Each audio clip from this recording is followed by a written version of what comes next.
शिवजी ने रावण को क्यों दिया वरदान? एक महाकाव्यात्मक कथा।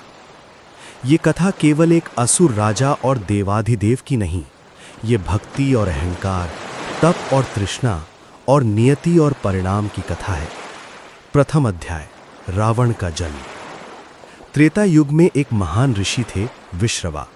वे अत्यंत तेजस्वी और विद्वान थे। उनकी पत्नी थी कैकेसी। कैकेसी राक्षस कुल की थीं, परंतु उन्होंने अपने पुत्र को महान बनाने का संकल्प लिया था। समय आया और एक अद्भुत बालक का जन्म हुआ, रावण। जन्म लेते ही उसके शरीर से असाधारण तेज प्रकट हुआ।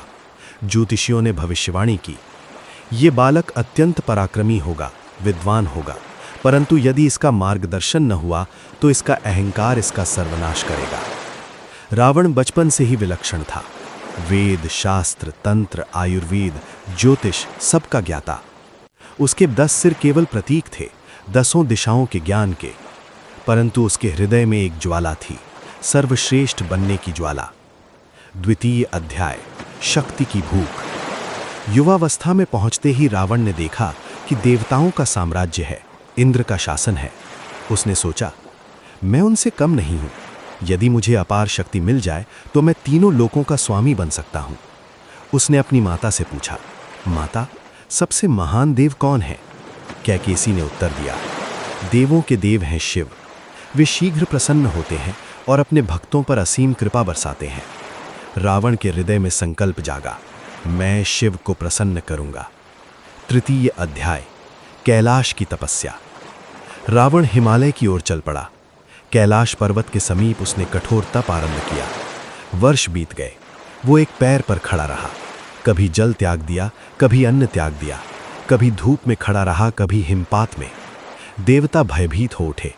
यदि शिव प्रसन्न हो गए तो ये राक्षस अजेय हो जाएगा। लेकिन शिव मौन थे। जब हजारों वर्ष बीत गए और शिव प्रकट नहीं हुए, तब रावण ने एक भयंकर संकल्प लिया। उसने अग्नि प्रज्वलित की, शिवलिंग स्थापित किया और कहा, यदि मेरे शरीर का प्रत्येक अंग अर्पित करना पड़े तो भी मैं करूंगा। उसने अपना एक सिर काटकर शिव को अर्पित किया।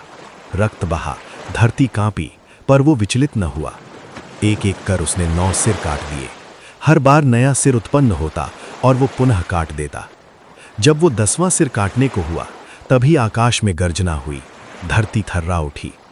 पंचम अध्याय, भगवान शिव का प्रकट होना।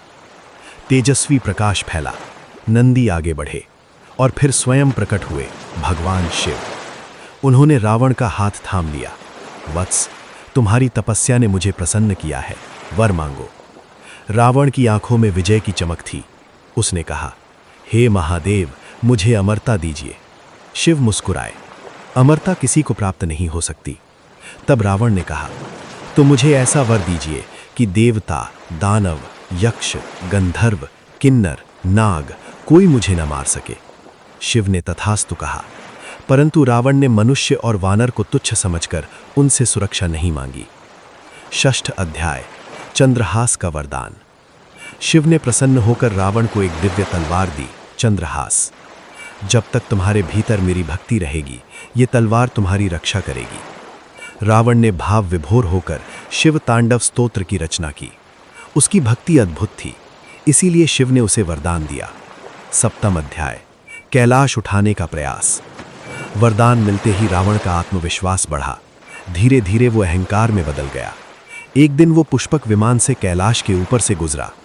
उसे लगा, मैं इतना शक्तिशाली हूं तो ये पर्वत क्यों मेरे मार्ग में बाधा बने।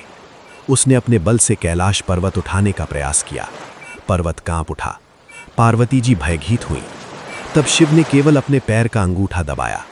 क्षण भर में पर्वत का भार असहनीय हो गया। रावण का हाथ दब गया। वो वेदना से चीख उठा। वर्षों तक वो वहीं फंसा रहा। तब उसने पुनः शिव की स्तुति की। शिव ने प्रसन्न होकर उसे मुक्त किया। इसी गर्जना के कारण उसका नाम पड़ा रावण। वरदान का परिणाम। वरदान पाकर रावण अजेय हो गया। उसने देवताओं को पराजित किया। इंद्र तक भयभीत हो गए। तीनों लोकों में उसका भय फैल गया, परंतु शक्ति के साथ उसका अहंकार भी बढ़ता गया। विनाश की भूमिका।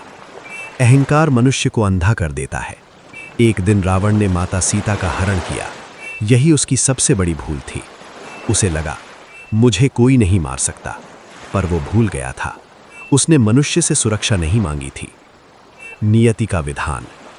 भगवान विष्णु ने मानव रूप में जन्म लिया, राम ने वानर सेना के साथ उन्होंने लंका पर आक्रमण किया। अंततः युद्ध में राम ने रावण का वध किया। वो रावण जो देवताओं से अजेय था, एक मनुष्य के हाथों मारा गया। शिव ने वरदान क्यों दिया? अब प्रश्न का उत्तर।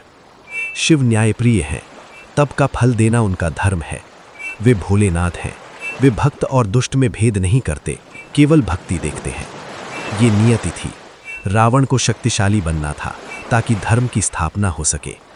अंतिम संदेश। ये कथा सिखाती है, भक्ति महान है, पर शक्ति मिलने पर विनम्रता आवश्यक है। अहंकार विनाश का कारण है। भगवान न्याय करते हैं, पर परिणाम कर्मों पर निर्भर है। शिव ने रावण को वरदान इसलिए दिया क्योंकि उसकी तपस्या सच्ची थी, परंतु रावण का पतन इसलिए हुआ क्योंकि उसने शक्ति का उपयोग अधर्म के लिए किया। उपसंहार। शिव करुणा के सागर हैं। वे हर भक्त की पुकार सुनते हैं, परंतु संसार का नियम अटल है। अहंकार का अंत निश्चित है, और यही इस कथा का अमर संदेश है।